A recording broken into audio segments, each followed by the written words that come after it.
Hi friends, ఈరోజు మా husband చేసే ఆమ్లెట్ అయితే నేను మీకు చూపించాలి అనుకుంటున్నాను. ఏంటి అంటే మా వారేసే ఈ స్పెషల్ ఆమ్లెట్ మాకైతే చాలా ఇష్టం అనమాట.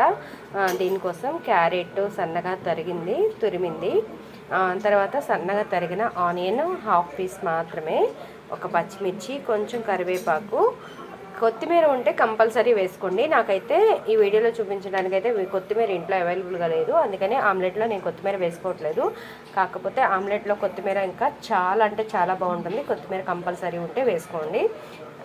అలాగే దీనికోసం మేము 3 ఎగ్స్ అయితే ఆమ్లెట్ కోసం తీసుకున్నాము. ఒక గుడ్డుని అయితే ఉడకపెట్టి కట్ చేసి, చూసారా, ఇలా అటు ఇటు ఒక ఎగ్ని 2 భాగాలు చేసి చక్కగా ఇలా ఫ్రై చేసుకోవాలన్నమాట.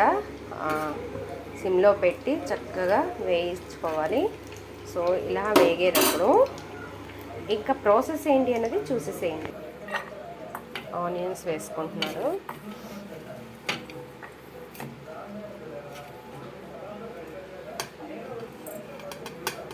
ఇంకా మనం కట్ చేసుకున్నవన్నీ కూడా వేసుకుంటున్నారు. చూడండి ఒకసారి, ఇదంతా కూడా ఆయన చేత్తోనే కలిపేస్తున్నారు ఆమ్లెట్ కోసం. వేసిపోయిన తర్వాత దాంట్లో రుచికి సరిపడా సాల్ట్,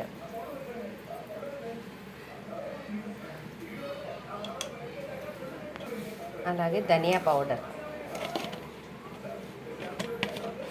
కొంచెం చిటికెడు. ఇది నేను ఇంట్లోనే ధనియాలు జీలకర్ర వేయించి పొడి చేసుకొని పెట్టుకున్నానండి. సో అది, అట్లాగే ఇంట్లో రెడీ చేసి పెట్టుకున్న గరం మసాలా చాలా అంటే చాలా కొంచెమే వేసుకున్నారు.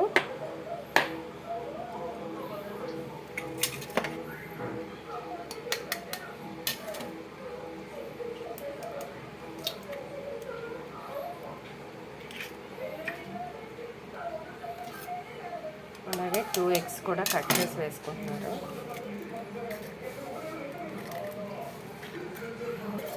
సో ఇవన్నీ కూడా ఒకసారి అలా కలిపేసుకుందాం. ఇలా కలిపేసుకున్న తర్వాత ఇప్పుడు ఫైనల్గా కారం అయితే వేస్తున్నారండి. ఇది మీ రుచికి సరిపడా కారం అయితే వేసుకోండి. ఇక్కడ 1/2 స్పూన్ వరకు మేమైతే కారం వేసుకున్నాము. దీన్ని కూడా ఒకసారి పూర్తిగా కలిపేద్దాం.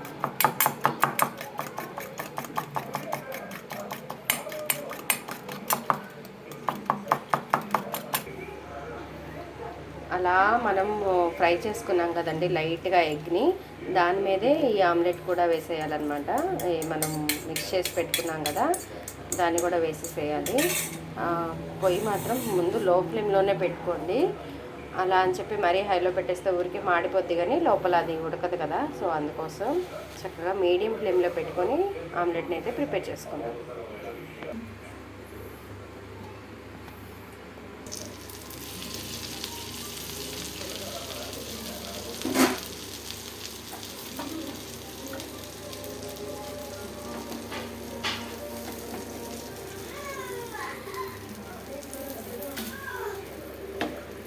వావ్, సరే ఆమ్లెట్ సన్న మంట మీద గోల్డెన్ కలర్లో ఎంత బాగా కాలిందో కదా.